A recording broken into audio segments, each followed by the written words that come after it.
Good day sa inyong lahat mga kabags TV. Ngayong araw po ay magpapa-maintenance po tayo nitong ating motorcycle na Honda Beat.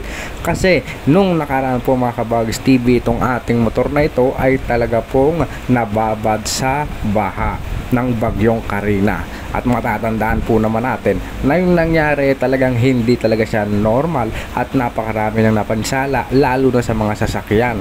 At heto mga kabags TV, ito yung ating ginagawa ngayon sa ating motorcycle, ay pinapa-change oil po natin siya at pinapapalitan ng gear oil.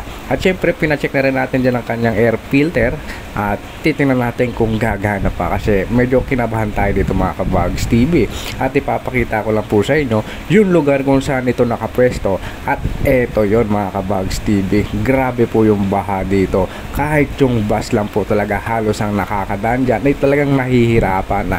Ayan, parang dagat siya pagka dumadaan, no?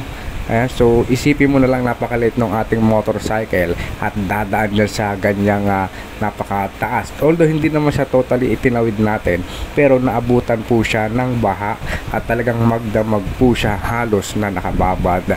At heto po, after po ng mga ilang araw, dalala po natin ito dito sa pinakamalapit nating motorcycle shop. Buti na lang talaga yung ating engine oil ay hindi po pinasok ng tubig at hindi siya kulay gatas. At eto naman po, at titingnan po natin itong ating gear oil kung ano ba talaga yung naging itsura niya. Kasi mga kabags TV, yung ating Borgman, hindi ko lang po talaga na-videohan at hindi ko po naipakita sa inyo or na-post or na-upload dito sa YouTube channel natin. Yung kanyang gear oil ng ating Borgman ay inabot po ng tubig, napasok po siya kaya nagkulay gatas. At ayun, agad-agad naman po natin siyang maintenance. At heto ang kinagandahan sa ating Honda Beat, kahit nakababad siya ay talagang seal na seal siya, hindi siya pinasok ng tubig. Ayan, at nakakatuwa lang kasi goods na goods pa itong langis neto mga kabags TV. Tips ko lang po sa inyo, kapag po binaha yung motorcycle ninyo ay hanggat maaari wag nyo na pong papaanda rin na, lalo na kung alam nyo po na pinasok na po ng tubig ang inyong tambucho. Mas magandang itulak nyo na lang po at dalhin sa pinakamalapit na mekaniko, dahil ito po yung ginawa natin mismo dito sa ating motorcycle. At heto, at ang gagawin naman dito ni kuya ay tatanggalin itong ating tambucho at tingnan nyo po mga kabags TV kung ano yung nasa loob nitong ating tambucho. At inasahan ko na rin ito na mangyayari ito. So unti-unti lang tinatanggal itong tornilyo nitong ating tambucho dito.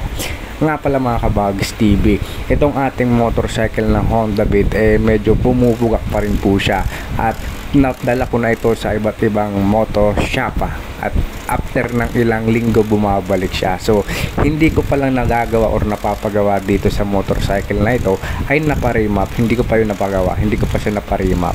At ito, balikan na natin mga kabags TV. Ayan, unti-unti na siyang tumutulo mga kabags TV yung tubig neto. So yun ang wag na wag nyo pong gagawin kapag alam nyo pong pinasok ng tubig yung inyong tambucho. Hanggat maaari, mas maganda wag nyo na po siyang bubuhayin na. At eto, napakarami ng tubig na lumabas mismo dito sa ating tambucho. Ayan na. Grabe ba naman, ikaw ba naman mababad ng ganong katagal sa baha? Ngayon ang magiging kulay talaga. Well, kulay kalaw na rin talaga yan ating tambucho. Ayan. At nung una namin itong in-start itong motorcycle na ito, hindi po siya mag-start kasi nasira yung kanyang push button. So parang wala siyang electric na dumadaloy o walang kuryente. Kahit yung signal light niya, yung tail light niya, hindi gumagana. At chinek na rin natin mga kabags TV itong ating air filter at ayun, sa kabutihang palad hindi naman po siya inabot ng baha at napakaganda at napaka-seal nung pagkakalagay nito. At yan mga kabags TV ang ginawa dito ni sir, dahil hindi na mapaandar yung ating motorcycle kahit sipa-sipain. Ang gagawin niya rito ay i-check niya yung kuryente na dumadaloy dun sa spark plug kung goods pa ba. Well, nung ginawa naman ito ni sir, may kuryente naman na dumadaloy mga kabags TV. So balikan ko lang po pala yung kwento. So nagpupukak pa rin itong ating motorcycle dahil hindi ko pa rin po siya naparimap. Yun na lang po yung ating gagawin sa susunod. At sana po kapag nangyari yun na napagawa natin at naparimap, maging goods na talaga yung takbo nito at hindi siya magpugak. medyo delikado lang talaga mga kabags TV kapag pinatakbo or ginagamit natin itong motorcycle na ito, kasi bigla-bigla siyang nawawala ng hatak. So napakadelikado pagka mayroong mga mabibilis na sasakyan sa likod. Kaya ayun, buti na lang at meron tayong Borgman na nagagamit itong ating motorcycle na Honda Beat. Ayan, so pagawain pa naman natin ito mga kabags TV. Sa susunod dadalhin natin ito doon sa Taguig kasi meron ako napagtanungan doon na nag-AFI tuning. Ayan mga kabags TV, at okay na itong ating motorcycle, at hanggang sa muli, maraming salamat po sa inyong lahat na sumusuporta.